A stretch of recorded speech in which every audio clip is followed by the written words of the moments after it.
Polar Comunicaciones, radio, televisión y redes sociales presenta Influyentes, un programa de análisis, desarrollo de ideas y de actualidad. Participan Andrea Pipsevich, Daniela Arecheta, Javiera Morales, Manuel Gallardo, Pablo Cifuentes y Rodolfo Arecheta. Conduce la periodista Susi Jacob.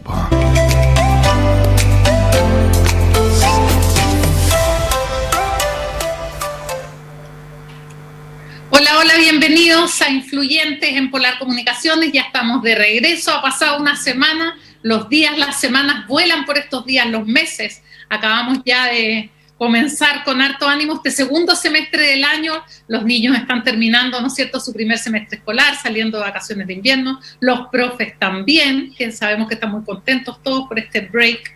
Así que bueno, queremos aprovechar de saludar a nuestros panelistas influyentes que nos acompañan hoy día, y como todas las semanas tenemos a Andrea Pipsevich, Manuel Gallardo, Rodolfo Arecheta y Pablo Cifuentes. Le enviamos un saludo a Javiera Morales y a Daniela Arecheta, que nos pueden acompañar hoy día. Hola a todos, ¿cómo están? Hola a todos. Hola, Susi.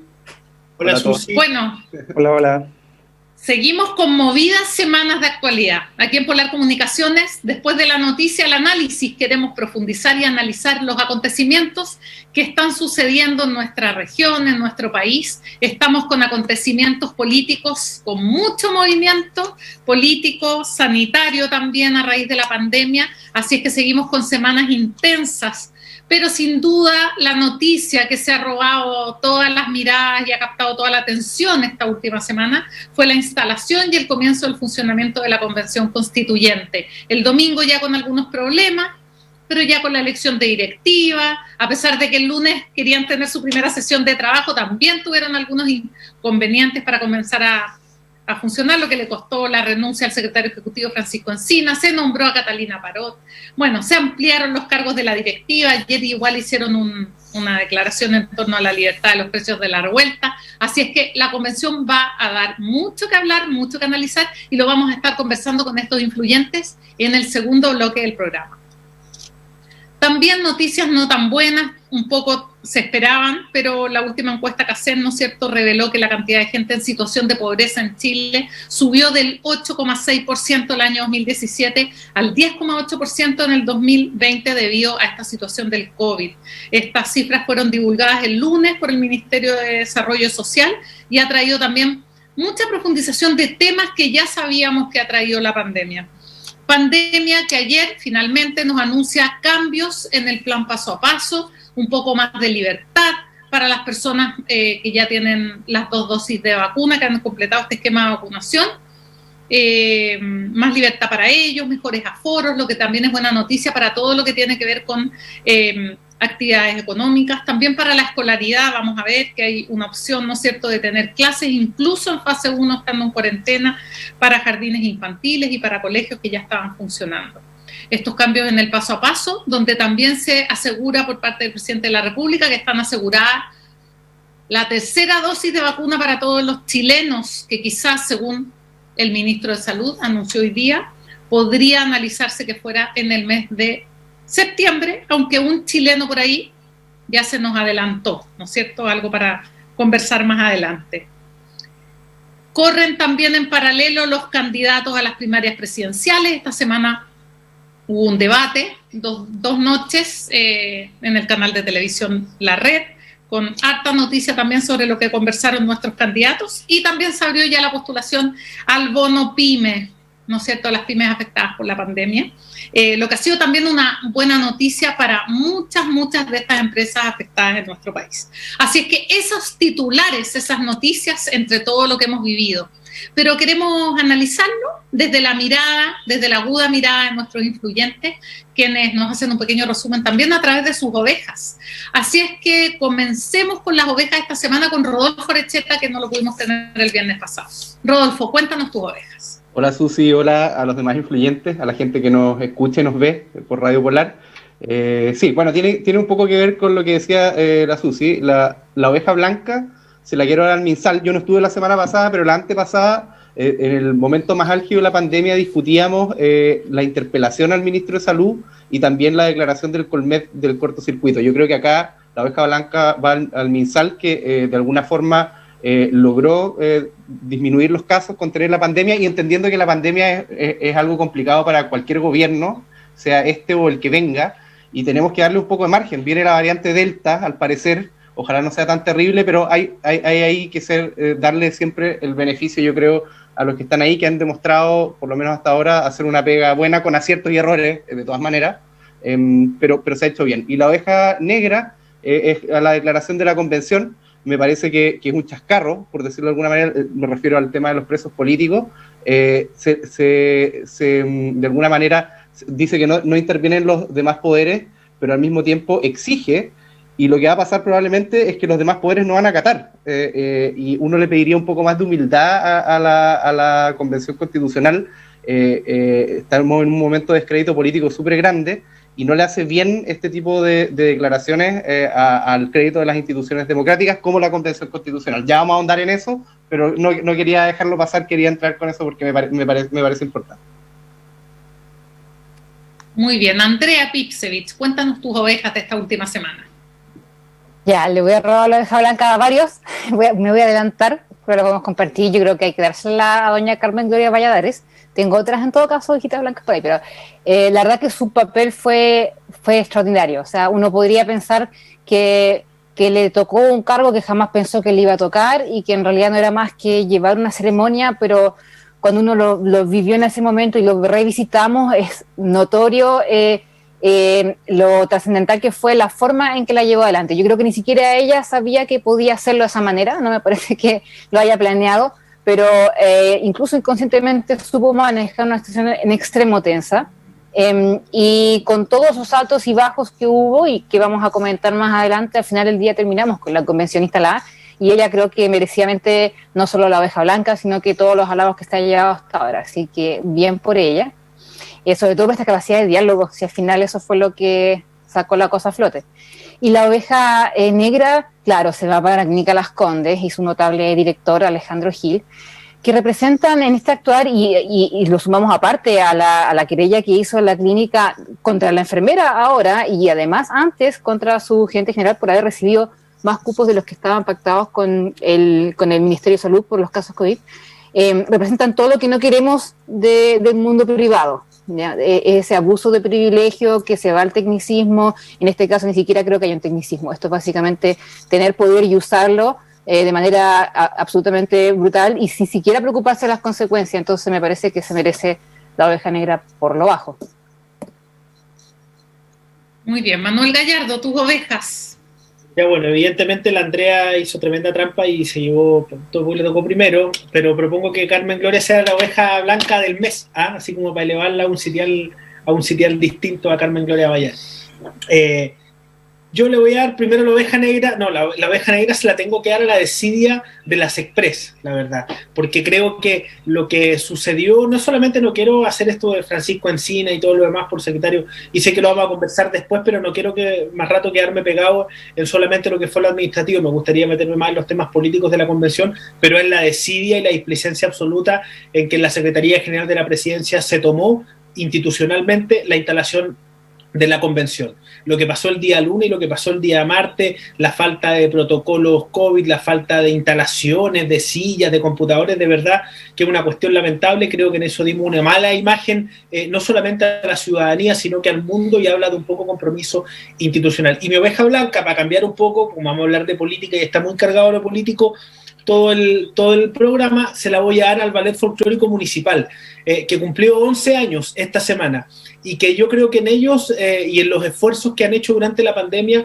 se representa esa resiliencia de cada uno de las y los artistas de Chile, que la han pasado pésimo, que no tienen cotizaciones, que no tienen derecho a licencias médicas, que no han sido muchas veces fruto de beneficios del Estado, y me parece que en una obra tan bonita de las y los magallánicos como es nuestro Ballet Folclórico Municipal se representa esa necesidad de que, independiente de la pandemia, el arte y la cultura sean protagonistas de nuestra sociedad.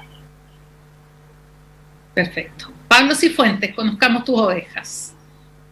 Gracias, Susi. Hola también a mis compañeros y compañeras del panel, a toda la gente que nos está escuchando, que nos está viendo. Bueno, la verdad es que concuerdo con varias de las ovejitas que se han mencionado hoy día. Pero bueno, la oveja blanca en realidad quiero tomarme más que una oveja, quizás una mención de respeto, reconocimiento. Hoy 9 de julio se conmemora a nivel nacional el Día de la Visibilidad Lésbica y creo que es súper importante también poner sobre el tapete a una comunidad que históricamente ha sido víctima de la invisibilización, de la estigmatización y también de la violencia. En varios casos que hemos visto también últimamente a nivel nacional de ataques de lesbo-odio, y creo que es súper importante también dar esa mención de reconocimiento y respeto. Tenemos que avanzar como país en esta materia y conversar sobre esto, ya que hay cosas que hemos avanzado sin duda, pero falta mucho aún por reconocer. Y la oveja negra, quiero hacer mención a una noticia que ha trascendido estos últimos días también a nivel local, frente a un establecimiento educacional donde se están haciendo graves acusaciones contra la dirección de prácticas autoritarias y también que van en menoscabo hacia su personal, ¿cierto?, a sus docentes, y también prácticas que van en contra de todo lo que debería ser la participación armoniosa y horizontal que debería existir en una comunidad educativa. No voy a nombrar el caso en particular porque eso todavía tiene que ser materia de investigación, pero lamentablemente es el reflejo de una realidad que ocurre en muchísimos establecimientos educacionales y que son prácticas que lamentablemente son transversales y están tremendamente normalizadas. Creo que las comunidades educativas tienen que avanzar hacia tener una convivencia mucho más armoniosa, mucho menos vertical, mucho menos autoritaria, porque queremos avanzar en una forma de cultura más democrática que nazca también desde las escuelas. Eso principalmente. Muy bien, buenas ovejas esta semana. Sabemos por ahí que querían todos presentar la oveja blanca a la Carmen Gloria Valladares, oveja única esta semana. Bueno, conversemos un poco sobre la pandemia, estamos todos cansados con esto, pero da un poco para hacer un análisis un poquito más objetivo, un poquito más profundo el tema de los cambios al plan paso a paso, en medio de la llegada también de la variante Delta a Chile, hoy día con el anuncio de 10 nuevos casos que fueron detectados en el aeropuerto de Santiago, con pasajeros de distintos vuelos que venían provenientes de distintos países y todos con PCR negativo. Los PCR realizados en el aeropuerto, cada una de estas familias arrojó positivo, se fueron en estudio genómico al ISP y se reconoció la variante Delta. En medio de este nuevo ataque del COVID-19, también se ha decidido un poco hacer cambios, flexibilizar el plan paso a paso después de tener conversaciones en mesas mixtas con varios sectores, con el MinSal, haciendo análisis un poco también de las propuestas. Conozcamos un poco la opinión de ustedes. Primero, una visión general de estos cambios en el paso a paso. Comencemos contigo, Pablo, esta vuelta. Sí, bueno, como dices tú, creo que es un tema complejo, sin duda, y naturalmente todo el manejo de la pandemia ha estado, como bien decía Rodolfo anteriormente, lleno de equívocos, pero también de aciertos. Creo que hay aspectos positivos en este cambio paso a paso que tienen que ver obviamente con incluir mayores libertades a la ciudadanía, sobre todo considerando el avance del proceso de vacunación, que sin duda ha sido positivo.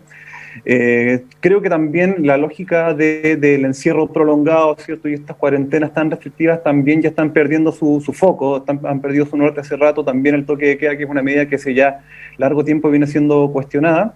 Pero también creo que hay que ir mirando con cautela lo que va pasando, principalmente por lo que decías tú, este aumento en los casos de la variante Delta.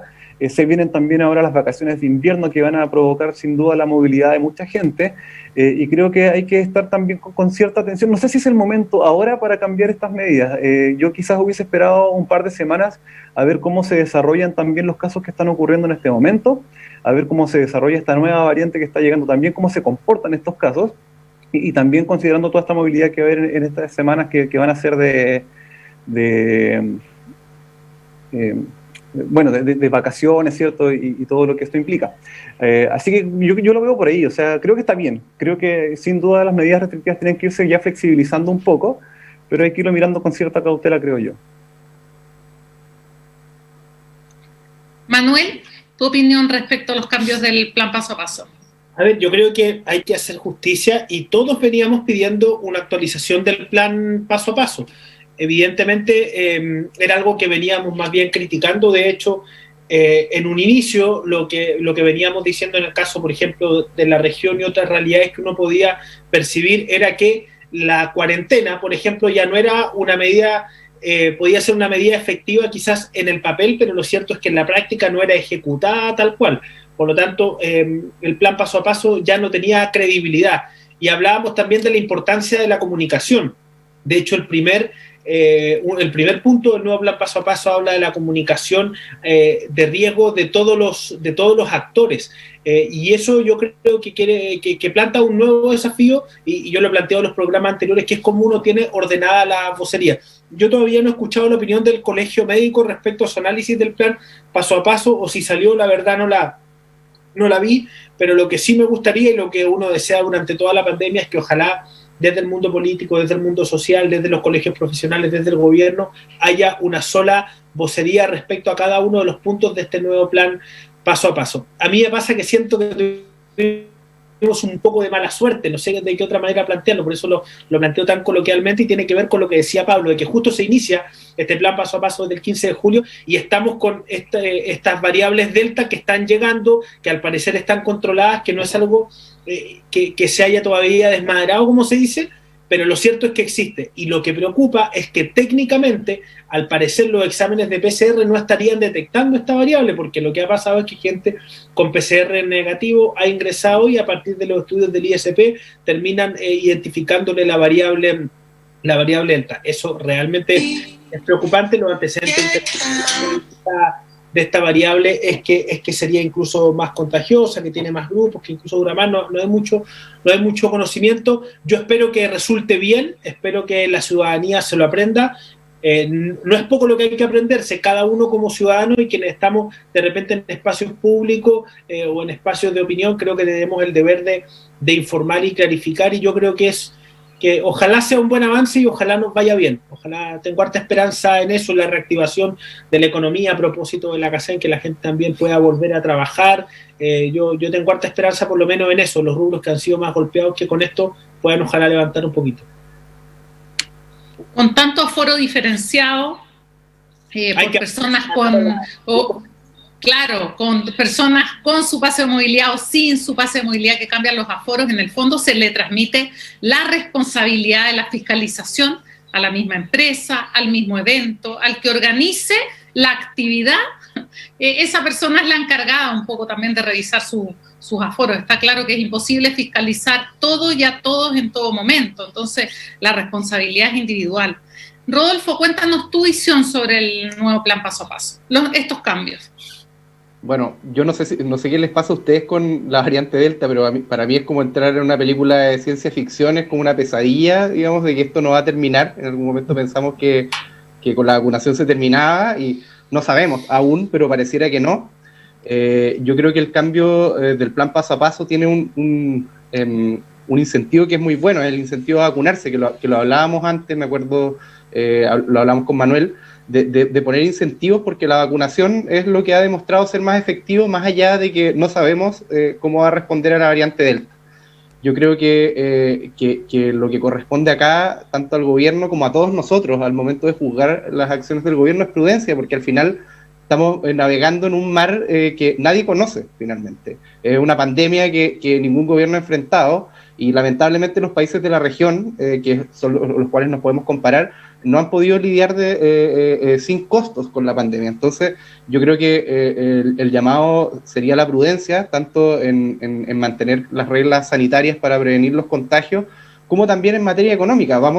Si es que la variante Delta es lo que como nuestros peores augurios predicen, vamos a estar metidos un rato más en el tema del COVID y vamos a necesitar más ayuda del gobierno. Se va a necesitar más ayuda, pero esto no puede ser ad infinitum, y lamentablemente vamos a tener que empezar a ver nuevas formas de cómo sobrevivir y de alguna forma llevar la pandemia. Obviamente las cuarentenas ya están un poco agotadas, los recursos son escasos, hay un nivel de desempleo brutal, creo que la Susi decía algo al principio, estamos en medio de una crisis económica, se vienen tiempos complicados si es que la variante Delta es lo que parece ser. Entonces yo creo que ahí la prudencia debiese ser el principio rector, y todos debiésemos poner de nuestra parte, tanto como ciudadanos como el gobierno, para sacar esto adelante. Es un momento difícil y a todos nos va a pegar. En cuanto a las cifras de vacunaciones, es importante destacar a nuestra región de Magallanes. Uno de los cambios en el paso a paso es este toque de queda diferenciado según la incidencia de casos en la región, y también según el porcentaje de vacunación de la población. Hasta el día jueves 8 de julio a las 12 horas en Magallanes ya estaba el 91,8% de la población objetiva con la primera dosis y el 89,2% con una segunda dosis. Somos la región más avanzada en cuanto a vacunación. Y en mi humilde opinión, yo creo que sí, la vacunación está respondiendo. Y en esto tenemos suerte de que la variante Delta esté llegando con retraso a nuestro país, pero también en un momento donde tenemos porcentajes de vacunación muy altos y sin duda eso va a proteger en gran medida a la población en casos de hospitalización, de síntomas y para qué decir de mortalidad. Andrea, tu perspectiva un poco sobre el tema del paso a paso. Bueno, yo coincido con lo que se ha planteado. En general creo que hay que ser consecuente y agradecerlo porque hace tiempo que venimos todos comentando que hacía falta estos ajustes y en la línea en la que se dieron. Es verdad lo que dice Manuel, tampoco yo he tenido la oportunidad de ver alguna reacción del Colegio Médico. Ellos tienen una postura generalmente contraria a cualquier tipo de flexibilización, eso lo sabemos. Pero creo que sí se supo escuchar muchas de las cosas que se venían planteando, los toques de quedas diferenciados, aspectos que son más locales, más regionales. Se hizo una excepción para unos comercios que tienen un metraje cuadrado que es menor. O sea, hay un esfuerzo por ver cómo funciona en la realidad más que en el papel este plan. Adicionalmente me llamó la atención la forma en que se entregó esto. O sea, lo vi como un esfuerzo de organización grande. No sé si lo vieron en vivo o han visto las repeticiones, pero apareció el presidente haciendo el aviso, tenía a todos los ministros sectoriales atrás. Me dio la confianza de que es algo que está organizado entre todos, de que lo han visto desde Catherine Martorell, que es la parte obviamente de Subsecretaría de Prevención del Delito, que estaba subsecretaria Daza, que estaba el ministro Figueroa o el subsecretario, en general que es algo que se había pensado como grupo. Se informó que además había habido mucha colaboración de entes externos y expertos. Eso, bueno, después de la mesa COVID uno puede tener el derecho a dudar, pero yo quiero creer que es así. Entonces, puede que no sea bueno, no lo sabemos, pero creo que se agradece la oportunidad y efectivamente el criterio de favorecer regiones como la nuestra que tienen un mayor índice de vacunación es bueno. También sabemos todos que la vacunación ni aquí ni en ninguna parte del mundo se la puede sola, eso lo han dicho los expertos, las demás medidas complementarias son necesarias. Y aquí sí yo refuerzo el punto que todos han hecho, o sea, hay un momento en el cual la responsabilidad es individual y la ciudadanía tiene que entender que cada uno tiene que cuidarse y este tema de las fiestas clandestinas o cosas por el estilo, si da lo mismo qué gobierno sea el que esté en ese momento de turno, cuál sea la autoridad, es imposible fiscalizar a todo el mundo. Entonces, una parte de mí quiere creer que si bien no está hoy día el miedo que al principio nos hizo muy respetuosos de las cuarentenas, que era ese miedo a contraer el virus, porque hoy día eso realmente ha bajado, hemos visto que ha bajado la mortalidad, etcétera, y eso hizo que la gente un poco se relajara con las medidas. Bueno, quizás podemos trasladar eso al miedo de perder los beneficios que hemos ido ganando por estar bien, pues si al final del día sí podemos retomar cierta normalidad, también podemos perderla. Entonces el llamado es a la ciudadanía acá, es a efectivamente no relajarse en las medidas que se pueden relajar para que podamos mantener un poquito de normalidad con esta nueva variante Delta. Bueno, sin duda hay acuerdo unánime respecto de que la mirada del paso a paso sea territorial, ¿no es cierto? Una de las cosas que más nos pone contentos a todos es que vaya a haber un toque de queda diferenciado según regiones. Magallanes y Ñuble son las primeras regiones del país que a partir del próximo jueves 15 de julio vamos a tener toque de queda a partir de las 12 de la noche. Entonces ya sin duda hay más libertad. Pero un punto del paso a paso y que es el que continúa en la polémica desde el comienzo de la pandemia y en uno de los países de los pocos países del mundo todavía donde no hay acuerdo en este sentido, es en el tema de las clases presenciales. Somos uno de los países del mundo que lleva más tiempo con clases suspendidas, con niños en las casas, con clases telemáticas, y el plan paso a paso reformulado contiene la posibilidad de que ya se tengan clases presenciales estando en fase 1, con obviamente la autorización respectiva del Ministerio de Educación en aquellos colegios que cumplen con los aforos o las medidas sanitarias que se fiscalizan. Entonces, conversemos un poco en torno a las clases, a propósito ahora de la salida de vacaciones de invierno, que ya se está vacunando a la población más joven, dicen que pronto se van a anunciar ya la vacunación en niños menores de 13 años. Pablo Cifuentes, profesor, ¿Cuál es tu mirada respecto de este tema de las clases? Sin duda tú lo vives día a día en carne propia, me imagino también en este sistema híbrido, tanto de clases online como presenciales. Sí, mira, yo creo que hay hartas cosas que decir con respecto al retorno a clases presenciales y no sé si de repente cuando se toman las decisiones con respecto a la institucionalidad, ¿cierto? Se consideran todas las aristas que influyen en este tema. Creo que naturalmente cuando hablamos en términos numéricos y sanitarios es factible el retorno y en eso creo que hay que ser bien claro. Yo por lo menos no lo veo con malos ojos si nosotros pensamos que podemos meter una cierta cantidad de estudiantes en una sala de clases considerando los resguardos, distanciamiento, etc. Ahora, un primer punto que creo que es importante considerar es que efectivamente en nuestro país no todos los establecimientos educacionales cuentan con las condiciones necesarias para poder volver de esa manera, ¿ya? Si bien yo creo que dentro de nuestra región tenemos una posición relativamente privilegiada con respecto quizás a otras comunas del país, porque, bueno, hay un tema también de que son menos establecimientos, ¿cierto? Y quizás los recursos están un poquito más disponibles, no totalmente como uno quisiera, pero están un poquito más disponibles, pero no todos los establecimientos cuentan con todas las condiciones necesarias, y eso creo que es un primer punto.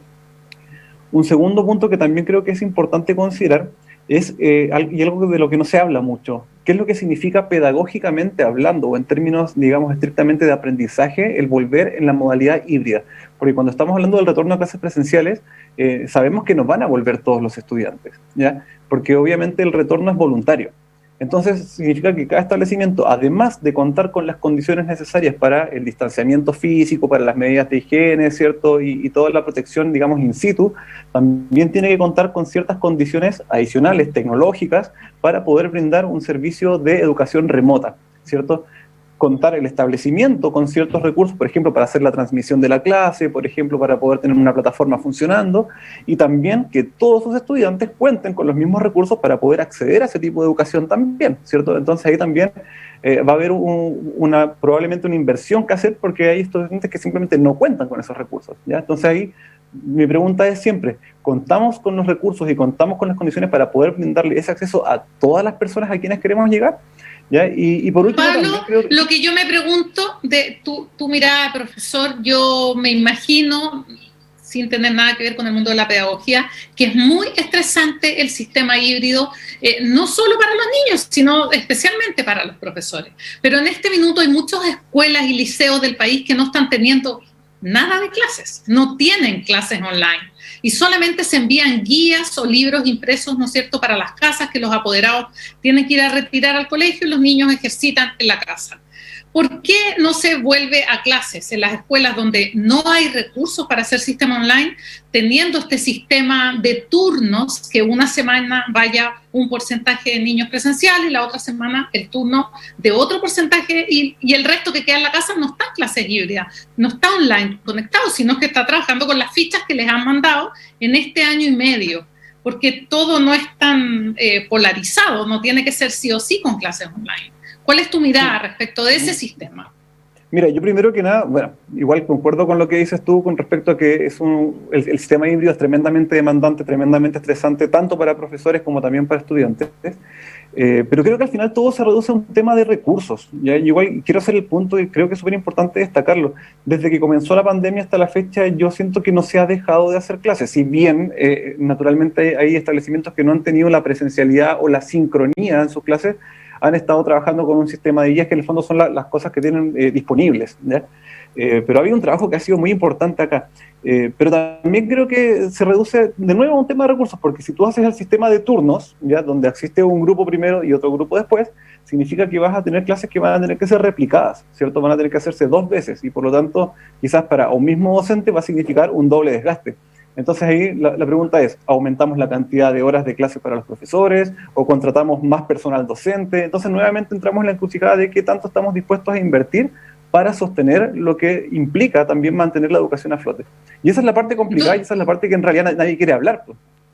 Tú dices doble clases, pero en este minuto hay muchos profesores de escuelas de nuestro país que no están haciendo clases, solamente están preparando las guías y corrigiendo guías, no están haciendo las clases. Pero por eso yo creo que es un punto importante también dejarlo súper en claro, Susi, porque el decir que no están haciendo clases significa que no están haciendo nada. ¿ya? Y en realidad el preparar también una guía, el preparar el recurso didáctico, hacer una retroalimentación, revisarlo, ¿cierto? Y mantener también el contacto con los estudiantes también es un esfuerzo que es tremendamente grande. Y creo que no se debe tampoco invisibilizar ese trabajo. Pero claro, en el fondo vamos a tener que repensar en las modalidades. Y creo que también hay una discusión que es súper de fondo que no se ha dado en la educación, que es, bueno, claramente la pandemia nos ha demostrado que hay ciertas prácticas que hoy en día ya son ineficaces y que probablemente ya no van a volver a ser funcionales a la educación.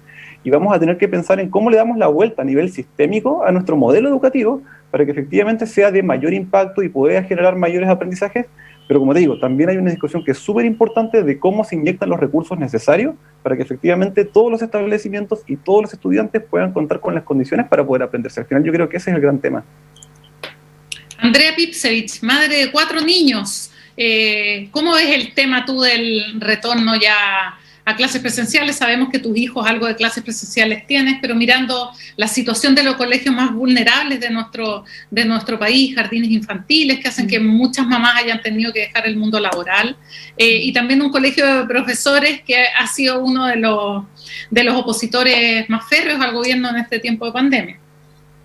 Sí, mira, yo creo que justamente pensando en el país, yo creo que cuando esto partió, y me acuerdo porque esto fue en marzo del año pasado, y estaban recién empezando las clases y todo el mundo presionaba para que hubiese una suspensión, creo que era lo razonable de cara a un virus que nadie sabía cómo operaba, que nos daba un espanto terrible y que lo que más queríamos proteger era a los niños. O sea, bueno, yo lo primero que pensé fue, mis hijos no los mando, que se queden en la casa, pero mandarlos a un colegio con esta cosa que está pasando por ningún motivo. Ahora, creo que ha pasado mucho tiempo, sabemos mucho del virus, sobre todo en relación a cómo puede o no afectar a nuestros hijos, y hay cosas que van cambiando, y hoy día creo que los niños, el efecto que les produce a ellos, el no asistir a la escuela es brutal. Estoy pensando especialmente en las escuelas vulnerables, lo hemos comentado muchas veces acá, y creo que esto ya sería sorprendente que alguien no lo compartiera. La brecha entre los colegios particulares y entre los alumnos que son de escuelas públicas o más carenciadas se ha ido expandiendo sideral y brutalmente. O sea, es una cuestión que si antes era un problema, hoy día va a ser mucho más.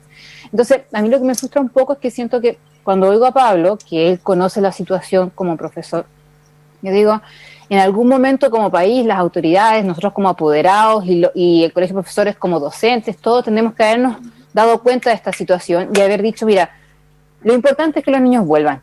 Y listo, y se acabó, esa es la decisión. Y entonces ahí empezar a ver quién necesita recursos, dónde hay que ponerlos. Necesitan que no pierdan escuela y no tienen físicamente cómo acceder. Bueno, le implementamos un sistema online, pero yo todavía no entiendo cómo podemos demorarnos tanto en poner las prioridades donde deben estar, porque al final del día, lo que dice Pablo, dice, bueno, pero hay escuelas en que en realidad no están los medios, pero es cierto lo que dice Susi, entonces no hay nada. Y la deserción escolar, que ya era un problema antes, hoy día ha sido mucho mayor. Entonces creo que si nos ponemos de acuerdo en algo tan básico como que las escuelas tienen que ser lo último en cerrarse y lo primero en abrirse, entonces pongamos de acuerdo en qué es lo que falta. Al principio también tuvimos un enfoque que era muy nacional, era decir, bueno, entonces el Ministerio de Educación y entonces el gobierno dice esto. Pero después te empiezas a dar cuenta de que hay comunas o hay escuelas que no tendrían por qué haber cerrado, que podrían perfectamente haber mantenido a sus alumnos ahí, otros lugares donde también podrían haber mantenido un sistema alternativo, pero estamos todos un poco en esta caja muy cuadrada. Entonces creo que para poner a los niños primero, y especialmente a los niños más vulnerables, lo que importa es que pongamos el foco en las medidas que hagan falta, pero tienen que recuperar clases. Y yo creo que eso está bien plantearlo. Obviamente tiene que ser voluntario, ningún padre puede estar obligado en estas circunstancias a hacer algo que no le dé seguridad, eso es cierto. Pero yo creo que tenemos que dejar de darle vuelta al asunto y irnos de cabeza a cómo hacemos para que las escuelas sean el lugar seguro que tienen que ser, pero para que los niños dejen de perder clases, porque ya van para 2 años, en una edad en la que es crítica su aprendizaje. Y no estoy diciendo que volvamos al sistema 100%, si esto es muy adaptable, me imagino que el currículum se puede adaptar, pueden aprender menos, pueden aprender diferente, no importa. Pero de ahí a que hayan alumnos que francamente van en deserción, eso es un problema con nuestro país, definitivamente. Manuel. Sí, mira, yo quiero tres comentarios. Lo primero es que yo creo que una cosa que falló, por eso es que la confianza ciudadana es tan importante para cualquier proceso, porque una cosa que falló en la vuelta a clase fue la insistencia y la falta de timing del ministro de Educación. Por lo tanto, el esfuerzo que se tiene que hacer ahora y que de alguna manera está reforzado por las situaciones de cada una de las familias, es que independiente de lo bruto que fue el ministro de Educación, por decirlo de alguna manera, es importante ver cómo se retoma la presencialidad. Ahora yo concuerdo que aquí vamos a avanzar hacia modelos híbridos, sin duda alguna, y en eso estoy de acuerdo con Pablo. Ahora, a mí me pasa una cosa, y de hecho, voy a juntarlo con una cosa que dijo al final la Andrea, que tiene que ver con los aprendizajes. Uno hubiese esperado, o yo esperaría, que este año se ponga a trabajar el Ministerio de Educación en por qué no una readecuación de la malla. Si bien una variable delta, que no sabemos cómo se va a comportar, y tenemos una intención de volver a la presencialidad, pero no sabemos si va a funcionar, y los contenidos de los últimos 2 o 3 semestres, corrígeme Pablo, pero probablemente no se han podido pasar como uno lo esperaría, quizás es bueno revisar la malla curricular. En la práctica todos sabemos que eso ha sido así.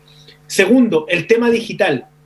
La desigualdad digital tiene 3 niveles de digamos, de variables. La primera es el acceso, la segunda son las habilidades de uso y la tercera son las motivaciones de uso.